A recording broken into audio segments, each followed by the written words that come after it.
Maging si Solomon, dun sa kanyang karangyaan, hindi niya kayang maging kasing ganda ng isang lili. So bakit lili? Yung lili kasi, nakakita ka na ba ng isang wedding or isang garbong kasalan na naggayak ng lili? Di ba mostly ang ginagayak nila mga African roses, mga mamahalin, pero yung lili wala. Pero bakit lili yung example dun sa Bible? Kasi ito yung pinakamurang bulaklak. Pero maging si Solomon na ganun siya kayamat, hari siya, hindi niya kayang pagandahin yung sarili niya na katulad ng lili.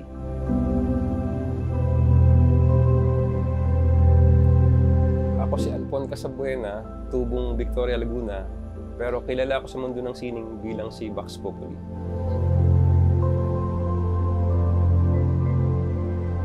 Talaga yung passion ko, maging artist, pero hindi nga yun yung nasunod before, although yung architecture is part ng art. Pero yung lalim ng sining na tuklasan ko nung nag-pandemic dahil walang magawa, nagsimulang mag-sketch hanggang sa nagpintura na. Hanggang sa napamember sa isang grupo na sa ngayon nga ako yung tumatayong presidente ng Ace of Art. So yun, nagtuloy-tuloy hanggang sa dumami na ng dumami yung lumawak na yung network sa mundo ng sining. At ayun, marami ng exhibit na sinalihan. Pag nai-stress ka, naghahanap ka ng outlet kung paano mawawala. So, isang nakita ko yun, pag nakatingin na ako sa canvas, parang napupunta na ako sa ibang dimension. Ibang dimension na parang nasa ibang mundo ka na, lalo pag nagsimula ng gumuhit yung brush. So, after nun, tanggal na yung stress. So, yun. Hanggang sa tuloy-tuloy.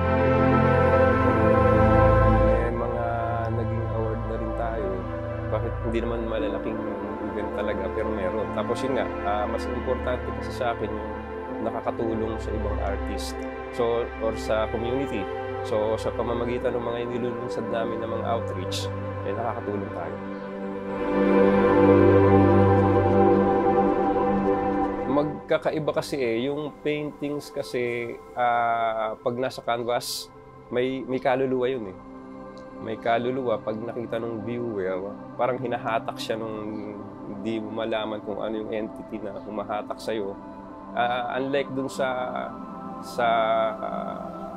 decorative wall deco, purely architecture, interior design yun. So yun yung pagkakaiba ng dalawa. With yung visual art, hindi yung sa wall deco, kasi yung wall deco pwede mong square inch or square foot yun Pero yung sa visual art, yung ibang artist nagpe-presyo sila ng ganun din. Sabi ko, bakit mo nyo pe-presyo ng ganyan? Parang tela lang.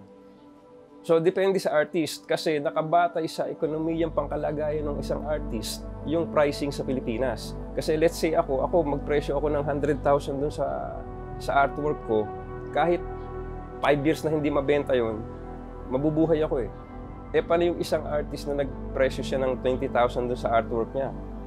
Walang bumili, tinawaran ng 5,000. Magtutuition yung anak niya. So, bibigyan niya yon. So, ang presyo sa Pilipinas ng realidad ito, hindi nakabatay sa kung ano yung ganda o lalim ng ginawa ng isang artist, kundi doon sa ekonomiyang pangkalagayan ng artist na nagbebenta ng art.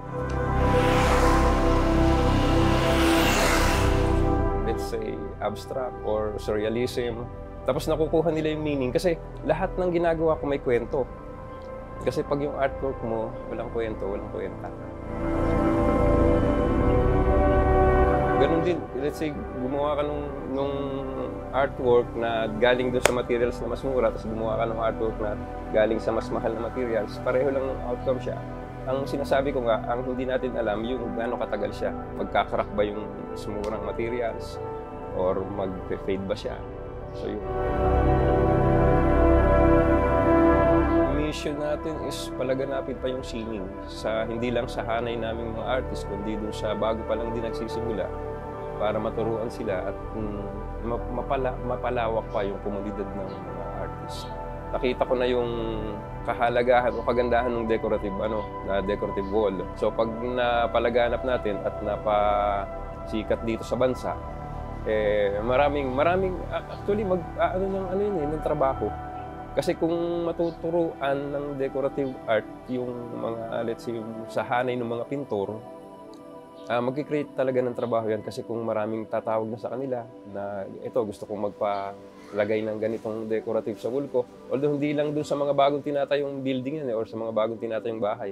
Kahit dun sa mga luma, pagka nakilala na yung decorative art, pwedeng magpagawa na rin sila dun sa mga bahay nila. Kasi kahit decorative art siya, nandun yung art eh, na pag nakita mo sa bahay mo, may isang portion doon na decorative. Kahit pagod ka, parang mawawala na yung pagod.